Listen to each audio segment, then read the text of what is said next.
বিলোনিয়াতে বড়সড় সেক্স এবং নেশার র্যাকেটের হদিশ পেল পুলিশ এবং চাইল্ড ওয়েলফেয়ার কমিটি। এই র্যাকেট গোটা দক্ষিণ জেলা সহ রাজ্য এবং রাজ্যের বাইরেও পৌঁছে গেছে। প্রায় 30 জনেরও বেশি 16 থেকে 35 বছরের যুবক যুবতী এবং বেশ কয়েকজন মহিলা এই র্যাকেটের সাথে যুক্ত বলে বুধবার দাবি করেছেন চাইল্ড ওয়েলফেয়ার কমিটির চেয়ারম্যান রূপক মজুমদার। মঙ্গলবার রাতে অন্তর দাস এবং অন্তু দে নামে দুই যুবককে গ্রেপ্তার করেছে বিলোনিয়া মহিলা থানার পুলিশ। বুধবার অভিযুক্তদের বিলোনিয়া আদালতে সোপর্দ করা হলে আদালত তাদের 3 তারিখ পর্যন্ত জেল হেফাজতের নির্দেশ দেয়। তবে এ ব্যাপারে চাইল্ড ওয়েলফেয়ার কমিটির বক্তব্য, ভয়ঙ্কর পর্যায়ে চলে গেছে দক্ষিণ জেলার এই সেক্স র্যাকেট সহ নেশার কারবার। সাউথ ত্রিপুরার বিলোনিয়াতে কিছু কিছু জায়গায় কিছু ড্রাগ এডিকশন এবং সেক্স র্যাকেট চলছে। এই ড্রাগ এডিকশন এবং সেক্স র্যাকেটগুলি দীর্ঘদিন যাবত চলছে।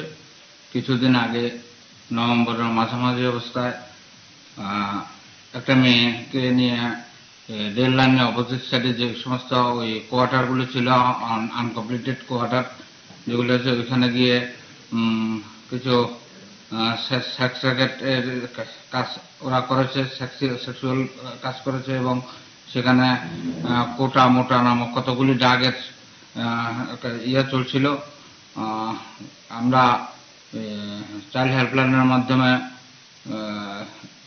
ওই সমস্ত দুটো মেয়েকে আমরা সিডব্লিউসিতে প্রডিউস করার পর জানতে পারি এই র্যাকেটটা কত বড় এবং তার সাথে কতজন জড়িত আছে। মিনিমাম 30 জনের মতো ছেলে, যাদের বয়স 18 থেকে প্রায় 30-35 পর্যন্ত, বিশাল র্যাকেট জড়িত, যাতে যেগুলো ড্রাগের সাথে জড়িত, যেগুলো সেক্স র্যাকেটের সাথে জড়িত।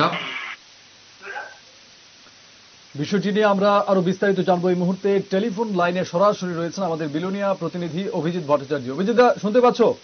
হ্যাঁ, শুনতে পাচ্ছি। অভিজিৎ দা, তুমি যে রিপোর্টটা দিলে, মানে এই কি আপডেট এই বিষয়ে রয়েছে এবং কেন ঝুঁকছে যুব সমাজ, কি কোথায় ঘাটতি রয়েছে? দেখো, দীর্ঘদিন ধরেই গোটা রাজ্যে একটা নেশার র্যাকেট চলছে, পাশাপাশি একটা সেক্স র্যাকেট চলছে এবং এখন বলা যায় যে সেটা হয়তোবা দক্ষিণ জেলা থেকেই শুরু হয়েছে। এটি এই নেশার কারবারের হদিশ যদিও চাইল্ড ওয়েলফেয়ার কমিটির চেয়ারম্যান রূপক মজুমদারের দাবি, ওনারা প্রায় নভেম্বর মাসের দিকে ওনারা এই সেক্স র্যাকেট এবং নেশার র্যাকেটের হদিশ পেয়েছে। এই বিষয়ে ওনাদের কাছে বেশ কিছু নামের তালিকা রয়েছে, যেখানে 18 থেকে 35 বছরের যুবক এবং কিছু মহিলা এবং কিছু নাবালিকাও রয়েছে। তার মধ্যে এই তালিকা ওনারা পুলিশের হাতে তুলে দিয়েছেন।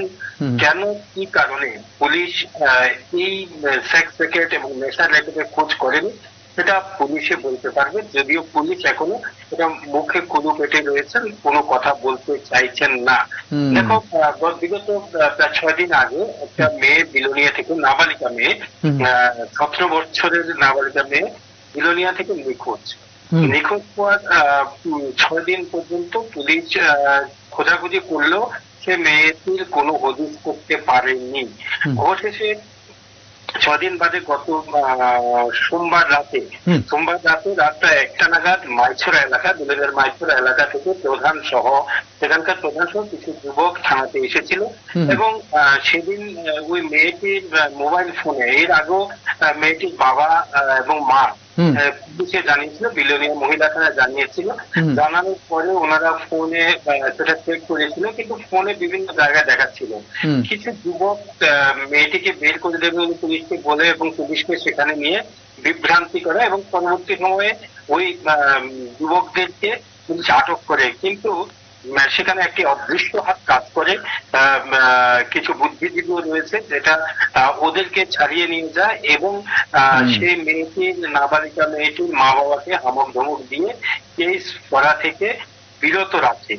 অবশেষে দক্ষিণ জেলার সভাপতির তত্ত্বাবধানে যখন বিষয়টি ওনার নজরে গেল, তখন সেই বিষয়ে পুলিশকে চাপ দেওয়ার পরবর্তী সময়ে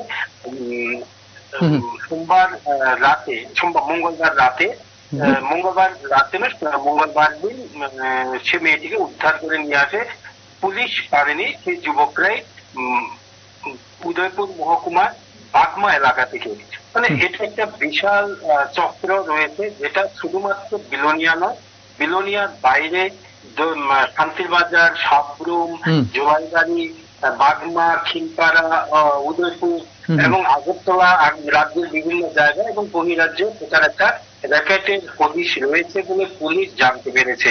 তো পুলিশ তদন্তের সাথে এখন বর্তমানে কিছু বলছে না, কারণ মেয়েটিকে জিজ্ঞাসাবাদের পরে সেটা জানা গেছে এবং মেয়েটিকে গতকাল আদালতে উপার্য করা হয়েছে। সেখানে মেয়েটার জবানবন্দি ম্যাজিস্ট্রেটের কাছে রেকর্ড করা হয়েছে। তো এরপরে মঙ্গলবার রাতেই পুলিশ দুজনকে অন্তর দাস এবং অন্তু দে নামে দুজনকে গ্রেপ্তার করে বুধবার তাদের আদালতে সোপর্দ করলে আদালত তাদেরকে আপাতত, যেহেতু আদালত বন্ধ, তাদেরকে জেল হেফাজতে পাঠায় 3 তারিখ পর্যন্ত। 3 তারিখে তাদেরকে জেলা ও দায়রা আদালতে তোলা হবে, আদালত খোলার পরে, এবং সেখানে বিচার হবে। কিন্তু পুলিশের কাছে এর মধ্যে অনেকগুলি নাম রয়েছে, যেখানে নাবালিকা মেয়ে রয়েছে, 18 থেকে 20, 25, 35 বছরের যুবক রয়েছে এবং কিছু মহিলা রয়েছে। কিন্তু দুজনকে ধরার পর পুলিশ আজকে কাউকে গ্রেপ্তার করতে পারেনি এবং এই বিষয়ে কোনো পদক্ষেপ নেয়নি। বিষয়টি দক্ষিণ জেলার এসপি সাহেব জানেন এবং সভাধিপতি দীপক দত্ত সেই এসপি সাহেবকে বিষয়টা ভালো করে দেখার জন্য নির্দেশ দিয়েছেন। বিলোনিয়া মহিলা থানা একটি মামলা নিয়েছে, যার কেস নাম্বার হলো 41/2024। কেস নিয়ে ওনারা শুরু করেছেন। কেসটা নিয়েছিল মানে 24-এর লাস্টের দিকে এবং এখন 25 সাল এসে গেছে। যার কেস নেওয়া হয়েছে বিভিন্ন ধারা, ভারতীয় ন্যায় সংহিতার 96/127/3, 318/2, 64/2M এবং 61(7) এবং 6 অফ পক্সো অ্যাক্ট। মেয়েটি যেটা জানিয়েছে সেটা আরো বিভৎস। মেয়েটিকে শুধু একাধিক বিভিন্ন জায়গায় বিভিন্ন ভাবে বিভিন্ন জায়গাতে নিয়ে গিয়ে সেখানে সেক্সুয়াল অর্থাৎ শারীরিক সম্পর্ক করা হয়েছে অনেক জায়গায় এবং সেখানে নেশা ইউজ করা হয়েছে এবং যারা জড়িত তারাও নেশার সাথে যুক্ত, নেশা কারবারের সাথে যুক্ত, নেশা সেবনের সাথে যুক্ত। এবং চাইল্ড ওয়েলফেয়ার কমিটি সেই বিষয়টি একেবারে ব্যর্থহীন ভাষা উনি জানিয়েছেন যে কি কি ভাবে হয়েছে, যেটা বলার অযোগ্য রয়েছে। কারণ এটা একটা বিশাল চক্র। এই চক্র যদি না ভাঙতে পারে পুলিশ প্রশাসন, তাহলে কিন্তু এটা ভয়ঙ্কর রূপ নেবে, শুধু বিলোনিয়া নয়, তারা গোটা রাজ্যে। এবং এই মেয়েগুলিকে, নাবালিকা মেয়েগুলিকে যতটুকু জানা যাচ্ছে যে কিছুদিন পর এগুলিকে পাচার করে দেওয়ার একটা পরিকল্পনা চলছিল।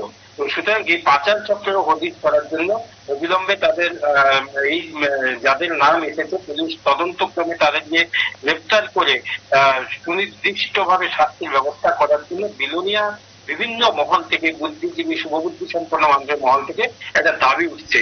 তো এখন দেখার বিষয় পুলিশ আগামী দিনে কি ভূমিকা গ্রহণ করে, যদিও আজ কোনো এই বিষয়ে কোনো আপডেট পুলিশের কাছে নেই। অভিজিৎ দা, তুমি গোটা রাজ্যের কথাই বলছিলে, আমি গোটা রাজ্যের বিষয়টা একটু পরে আসছি। তুমি বিলোনিয়াতে হটস্পট কোন জায়গাগুলি রয়েছে এবং কাদেরকে টার্গেট করা হচ্ছে অভিজিৎ দা? হ্যাঁ, হটস্পট যে জায়গাগুলি রয়েছে সেটা হলো কলেজ পূর্বপাড়া, বিলোনিয়া কলেজ এবং কলেজ সংলগ্নই পূর্বপাড়া, তারপরে বিবেকানন্দ কলোনি, সাতমুরা এলাকা, নেতাজি পল্লী এবং শহরের সিনেমা হল সংলগ্ন এলাকা, শান্তিলা এলাকা, বিদ্যাপীঠ এলাকা, এইসব জায়গাগুলি রয়েছে। এবং তার ব্যক্তি মাইছড়া, শহরের বাইরে যদি বলে মাইছড়া, তারপরে এসবিসি নগর গ্রাম পঞ্চায়েতের বিভিন্ন এলাকাগুলিতে রয়েছে, যেখানে গ্রাম জঙ্গল থেকে শুরু করে এবং বিশেষ করে যেখানে এটার একটা মূল চক্র কাজ করতে, সেখানে কিছু অরক্ষিত কোয়ার্টার, রেল কোয়ার্টার রয়েছে যেখানে মানুষজন থাকে না, সেখানে জঙ্গলে ঢাকা কিছু কোয়ার্টার রয়েছে। এই কোয়ার্টারগুলিকে ব্যবহার করছে এই ধরনের নেশা কারবারি এবং সেক্স রেকেটের সাথে যারা যুক্ত তারা। এবং বেশ কিছু নাবালিকা নাম পুলিশের হাতে এসেছে, যদিও ওরা নাবালিকা, তাই ওদের নাম বা ওদের কিছুই বলা যাচ্ছে না এবং পুলিশ ওদেরকে এখনো পর্যন্ত গ্রেপ্তারও করেনি। অভিজিৎ দা, তুমি অনেকগুলি স্পটের কথা বললে, এক্ষেত্রে একটা বিষয়, তোমার কাছে যদি খবরটা থাকে, পুলিশ কি এই বিষয়টা জানে না নাকি জানতে চাইছে না, কি বলবে? পুলিশ জানে, কিন্তু কেন পদক্ষেপ নিচ্ছে না সে ব্যাপারে পুলিশ এখনো মুখে কিছু বলতে চাইছে না। এবং এই যে দুজনকে গ্রেফতার করলো, এত বড় একটা ঘটনা, এত বড় একটা সেক্স রেকেট, এত বড় নভেম্বর মাসে চাইল্ড ওয়েলফেয়ার কমিটি সেটা পুলিশের হাতে দিয়েছে তাদেরকে আনার জন্য এবং যথাযথভাবে আইনগতভাবে আইনানুগ ব্যবস্থা নেওয়ার জন্য, আইনের আওতায় নিয়ে আসার জন্য যারা যারা রয়েছে তাদের জন্য। কিন্তু কেন সবকিছু জেনে পুলিশ করছে না সেটা এখনো পুলিশও কিছু বলছে না এবং সেটা বোঝাও যাচ্ছে না কি কারণ রয়েছে এতে। এলাকার মানুষের কি প্রতিক্রিয়া রয়েছে বিষয়টা নিয়ে? হ্যাঁ, এটা সাধারণ মানুষের বক্তব্য, এটা যাতে রাজ্যের পুলিশের মহানির্দেশক থেকে শুরু করে রাজ্য সরকার, বিশেষ করে মুখ্যমন্ত্রী এই বিষয়টির দিকে নজর দেন। বিশেষ করে বিলোনিয়াকে যদি পুলিশ টার্গেট করে তাদের এই কারবারের দিকে এগোতে থাকে, তাহলে সরকার এবং মুখ্যমন্ত্রী যে লক্ষ্য নেশামুক্ত ত্রিপুরা করা, হয়তো এখান থেকেই সেই চক্রটিকে ধরতে ধরতে সারা রাজ্যেই সেটাকে করা যাবে। এই ধরনের একটা মানুষের অভিমত রয়েছে। সুতরাং বিলোনিয়া থেকে এটা যাতে পুলিশকে প্রেশার করে হলো চাপ দিয়ে বিষয়টা করা যায়, সেদিকে চাইছে বিলোনিয়ার জনগণ এবং চাইছে একটা সুস্থ সমাজ এবং সুন্দর সমাজ। কারণ সবাই আতঙ্কে রয়েছে, সবাই বলছে আজ অন্যের ঘরে হয়েছে তো কাল আমার ঘরে হতে পারে, এই আক্রমণ হতে পারে, নেশার আক্রমণ, নেশার থেকে শুরু করে নেশার করার গ্রাস থেকে শুরু করে সবকিছু ঢুকতে পারে। তাই মানুষ শঙ্কিত, আতঙ্কিত। এখন দেখার বিষয় পুলিশ এই ব্যাপারে কি ভূমিকা গ্রহণ করতে পারে।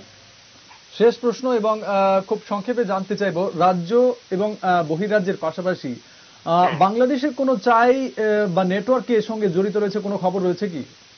এই মুহূর্তে যেহেতু সীমান্ত এলাকাগুলি সিল করা রয়েছে এবং করা নজরদারি রয়েছে, এই মুহূর্তে বাংলাদেশের সেই চক্রে যদিও এর আগে ছিল সেটা বাংলাদেশ থেকে পাচার হতো, কিন্তু এখন যেহেতু সেটা বন্ধ, তাই সেক্ষেত্রে এখন বাংলাদেশের সাথে কোনো যোগাযোগ নেই।